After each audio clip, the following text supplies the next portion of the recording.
নির্বাচনের আগে নেতানিয়াহু নতুন একটা ফ্রন্ট খুলতে চায় তুরস্কের সাথে, তবে সরাসরি তুরস্কের ভূমিতে হামলা চালিয়ে নয়। আমেরিকা ও ইউরোপ উপরে যতই ইসরায়েলের নিন্দা করুক, কিন্তু কোনো মুসলিম দেশের সাথে যুদ্ধে তারা নিঃসন্দেহে ইসরায়েলকেই বেছে নেবে। সুপ্রিয় দর্শক, খবর সংযোগ রিলসের বিশেষ আয়োজনে আপনাদেরকে স্বাগত। আপনাদের সঙ্গে রয়েছি আমি আহমদ আতিক। আমাদের অনুষ্ঠানটি আপনারা পৃথিবীর কোন প্রান্ত থেকে দেখছেন কমেন্টে জানান। আমরা আপনার মতামত শুনতে চাই। চলুন তাহলে আজকের অনুষ্ঠান শুরু করি।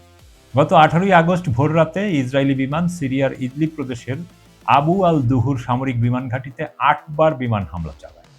এর প্রধান লক্ষ্য ছিল রানওয়ে ও কিছু স্টোরেজ সুবিধা। হতাহতের খবর নেই, তবে অবকাঠামোর ক্ষতি হয়েছে বলে সিরিয়ার রাষ্ট্রীয় মিডিয়া জানিয়েছে। সারাদিন নীরব থাকার পর ওই দিন সন্ধ্যায় নেতানিয়াহুর অফিস স্বীকার করে যে তারাই হামলা চালিয়েছে। ইসরায়েল ও সিরিয়ার মধ্যে নিরাপত্তা বিষয়ে একটা সমঝোতা ছিল, যা আলেপ্পোর কাছে একটা ঘাঁটিতে তুর্কি সেনা মোতায়েনের অনুমতি দিয়ে সিরিয়া সেই সমঝোতা ভাঙতে যাচ্ছিল বলে দাবি করে ইসরায়েল। বারবার সতর্ক করার পরও সিরিয়া তা উপেক্ষা করেছে বলে অভিযোগ তাদের। ইসরায়েল সিরিয়ার নতুন সরকার আহমেদ আল সারার সামরিক পুনর্গঠন এবং তুরস্কের প্রভাব বৃদ্ধিকে নিজেদের নিরাপত্তার হুমকি হিসেবে দেখছে। তবে একটি তুর্কি সূত্র মার্কিন সংবাদ মাধ্যম এক্সিওসকে বলেছে, ওই ঘাঁটিতে তুরস্কের কোনো সামরিক উপস্থিতি ছিল না। ইসরায়েল অজুহাত তৈরি করে এই অঞ্চলকে অস্থিতিশীল করতে চায়। কিন্তু হামলার আগে তুর্কি সামরিক প্রতিনিধিদল ঘাঁটিটি পরিদর্শন করেছিল এবং এটি পুনরায় সক্রিয় করার চেষ্টা চলছিল বলেও কিছু রিপোর্টে প্রকাশ পেয়েছে। তুরস্কের পররাষ্ট্র মন্ত্রণালয় কড়া ভাষায় নিন্দা জানিয়েছে। প্রেসিডেন্সিয়াল কমিউনিকেশনস ডিরেক্টর বুরহানেত্তিন দুরান একে বেপরোয়া আগ্রাসী নীতির ধারাবাহিকতা বলে আখ্যা দিয়েছে, যা আঞ্চলিক শান্তির জন্য হুমকি। আমেরিকা ও ইসরায়েলের পাশে প্রকাশ্যে দাঁড়ায়নি, তবে সিরিয়া বিষয়ক মার্কিন দূত টম ব্যারাক এটাকে অপ্রয়োজনীয় উত্তেজনা বলেছে, যা আঞ্চলিক স্থিতিশীলতার জন্য সহায়ক নয়। সব পক্ষকে সামরিক ঘটনার বদলে যৌক্তিক আলোচনায় অগ্রাধিকার দিতে বলেছেন তিনি। টম ব্যারাক আরও বলেছেন, হামলায় তুরস্ককে আগে থেকে জানানো হয়নি, ফলে তুর্কি জেট উঠতে পারত এবং পরিস্থিতি আরও উত্তপ্ত হতে পারত। যুক্তরাষ্ট্র এখন ইসরায়েল সিরিয়া তুরস্কের মধ্যে একটি ডিকনফ্লিকশন মেকানিজম তৈরির চেষ্টা করছে। তার মানে আমেরিকা আগে থেকেই জানতো ইসরায়েল হামলা চালাবে।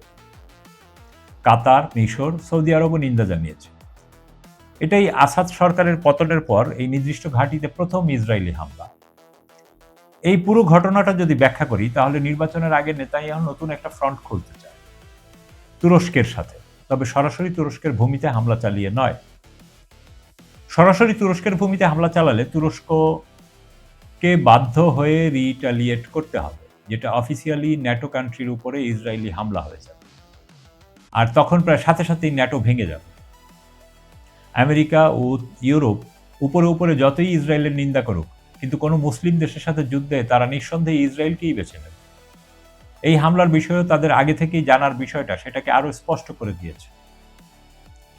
অন্যদিকে তুরস্ক ইসরায়েলকে যেখানে সেখানে যখন তখন যাকে মন চায় হামলা করার বৈধতা দিচ্ছে।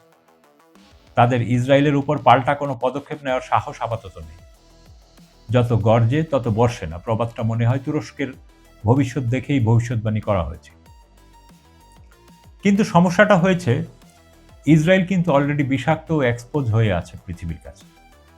এরপর ইউরোপের কিছু দেশ ও আমেরিকা ইসরায়েলকে চুজ করবে, কিন্তু তুরস্ক ততক্ষণ পর্যন্ত ইসরায়েলের সাথে সরাসরি কোনো সংঘাতে যাবে না, যতক্ষণ পর্যন্ত তুরস্কের ভূমিতে ইসরায়েল সরাসরি হামলা না করছে। তাদের এই ওয়েট করা কতটা কার্যকর হবে সেটা সময়ই বলে দেবে। আপনার মতামত কি কমেন্টে জানান। ভিডিওটি লাইক করুন, শেয়ার করুন এবং চ্যানেলটি সাবস্ক্রাইব করে বেল আইকনে ক্লিক করুন, যেন পরবর্তী খবর মিস না হয়। দেখা হবে পরের অনুষ্ঠানে। ততক্ষণ সুস্থ থাকুন, ভালো থাকুন। খোদা হাফেজ।